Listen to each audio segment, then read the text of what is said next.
महाराष्ट्र पुन्हा एकदा आत्महत्येची राजधानी म्हणून ओळखला जाणार आहे। त्याचं कारण असं आहे की NCRBचा रिपोर्ट नुकताच आलेला आहे आणि NCRBच्या रिपोर्टनुसार महाराष्ट्र देशामध्ये टॉपचा ठरलेला आहे आत्महत्येमध्ये। 2021च्या अहवालामध्ये देखील महाराष्ट्र टॉपवर होता। 2022 मध्ये देखील महाराष्ट्र आत्महत्येमध्ये टॉपवरच राहिलेला आहे। महाराष्ट्राचा हा क्रमांक खाली यायला काही तयार नाही। तसं पाहिलं तर महाराष्ट्र हे शिक्षणाची मोठी परंपरा आहे। महाराष्ट्र पुरोगामी विचारांचा म्हणून देखील ओळखला जातो। महाराष्ट्र संतांची भूमी आहे, तसेच महाराष्ट्र महापुरुषांची देखील भूमी आहे। मग या भूमीमध्ये आत्महत्यांचं प्रमाण का वाढतंय याच्यावरती आता खऱ्या अर्थानं संशोधन होणं गरजेचं आहे।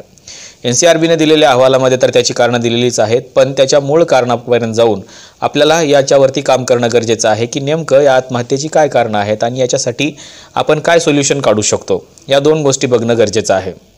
एकतर आत्महत्याचा आकडा आपल्याला माहितीच आहे, परंतु आत्महत्या का होत आहेत आणि याच्यावरती काय उत्तर असू शकतं हे आपल्याला बघणं गरजेचं आहे। आपण जर याचे आकडे बघितले तर आपल्याला असं दिसेल की महाराष्ट्रामध्ये दरवर्षी किती आत्महत्या होत आहेत।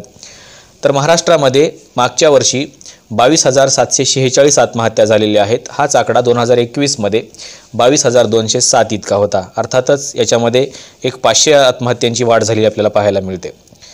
त्यानंतर नंबर लागतो तामिळनाडूचा। तामिळनाडूमध्ये 19,834 आत्महत्या झालेल्या आहेत आणि त्याच्यानंतर 2021 मध्ये हाच तामिळनाडूचा आकडा 18,925 वरती होता, म्हणजे तिथे देखील वाढ झालेली आहे।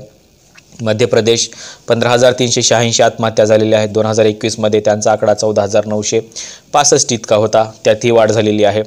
त्याचबरोबर कर्नाटकाचा नंबर आहे 4था, पुन्हा पश्चिम बंगालचा नंबर आहे आणि या सगळ्यांची यादी जर बघितली तर याच्यामध्ये महाराष्ट्रात 22,746 आत्महत्या महाराष्ट्रामध्ये झालेल्या आहेत आणि महाराष्ट्र देशामध्ये टॉपवर आहे।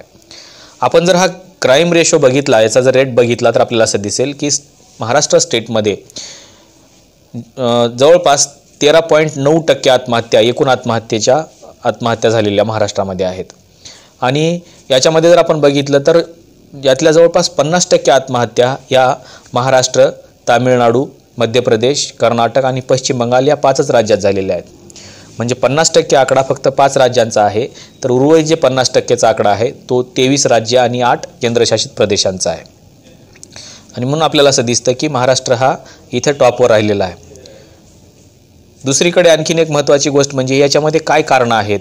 त्या कारणांचा विचार जर आपण केला तर आपल्याला दिसेल की याच्यामध्ये जे फॅमिली मॅटर्स आहेत, या फॅमिली मॅटर्समध्ये 6,961 आत्महत्या झालेल्या आहेत। नातेसंबंधाचे मॅटर जे आहेत त्याच्यामध्ये 6,477 आत्महत्या झालेल्या आहेत आणि 378 आत्महत्या महाराष्ट्रामध्ये फक्त परीक्षेमध्ये नापास झालेल्या मुलांनी केलेल्या आहेत। आपण जर बघितलं तर याच्यामध्ये आणखीन एक आकडा असा आहे की महाराष्ट्रामध्ये बेरोजगारीला कंटाळून 642 लोकांनी आत्महत्या केलेल्या आहेत।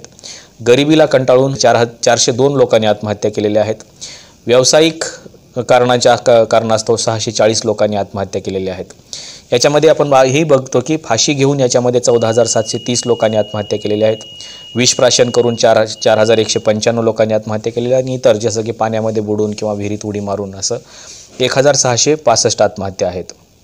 तर विवाहाच्या अनुषंगाने, विवाहाचे जे नातेसंबंध असतात त्या नातेसंबंधाच्या अनुषंगाने देखील जर आपण बघितलं तर आपल्याला दिसेल की याच्यामध्ये देखील नातेसंबंधाच्या माध्यमातून जवळपास 513 लोकांनी आत्महत्या केलेल्या आहेत। म्हणजे इथं देखील महाराष्ट्र टॉपवर राहिलेला आहे।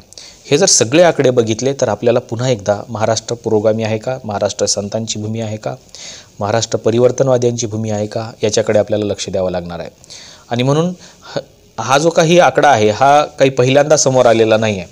दरवर्षीच आत्महत्येचा आकडा आपल्या समोर येतो आहे आणि दरवर्षीच महाराष्ट्र या आत्महत्येमध्ये सगळ्यात मोठ्या संख्येनं पुढे टॉपवर राहतो आहे। आणि म्हणून याच्यावरती थोडंसं सिरियसली आपल्याला काम करणं गरजेचं आहे। आपल्यालाच म्हणून नाही तर इथले जे काही NGO आहेत, इथले जे काही शाळा महाविद्यालय आहेत त्याच्यामध्ये जनजागृती कशा पद्धतीनं करता येईल किंवा महाराष्ट्र शासनाची भूमिका याच्यामध्ये काय असणार आहे, महाराष्ट्र शासनाने देखील याच्यामधलं आपलं काम वाढवलं पाहिजे आणि या आत्महत्येचा आकडा जो आहे हा कमी करता आला पाहिजे। मुळात आपल्याकडे अगोदरच ऑलरेडी शेतकऱ्यांच्या आत्महत्यांचा आकडा हा देशामध्ये पुन्हा टॉपवरती आहे। सगळ्यात जास्त शेतकरी आत्महत्या आपल्या महाराष्ट्रामध्ये होतात। त्याचबरोबर कधी काळी या शेतकरी आत्महत्या उत्तर प्रदेशामध्ये सगळ्यात जास्त होत होत्या, पण नंतर महाराष्ट्राने त्याला क्रॉस करून महाराष्ट्र पुन्हा टॉपवर आला। आज ही परिस्थिती तशीच आहे की मध्य प्रदेशचा आकडा जर आपण बघितला किंवा उत्तर प्रदेशचा आकडा बघितला तर तो महाराष्ट्रापेक्षा कमी आहे। पण महाराष्ट्राचाच आकडा सगळ्यात जास्त का आहे याच्यावरती काम करणं गरजेचं आहे. आणि महाराष्ट्र पुन्हा टॉपवर येणार नाही याची देखील काळजी आपल्याला घ्यावी लागेल. याच्यासाठी NGO आहेत, शाळा महाविद्यालय आहेत, शासकीय यंत्रणा आहे, सरकार आहे, या सगळ्यांनी मिळून याच्यावरती काम करणं अपेक्षित आहे. आणि म्हणून आपल्याला पुन्हा एकदा याच्यावरती लक्ष केंद्रित करावं लागणार आहे की आपण नेमकं याच्यासाठी काय करू शकतो. आणि म्हणून हा आकडा अत्यंत सिरियस आहे. याच्यामध्ये जास्तीत जास्त तरुणांची संख्या आहे याची देखील नोंद झालेली आपल्याला पाहायला मिळते. आणि म्हणून यावरती थोडंसं सिरियसली काम करणं देखील तितकंच गरजेचं आहे असं वाटतं.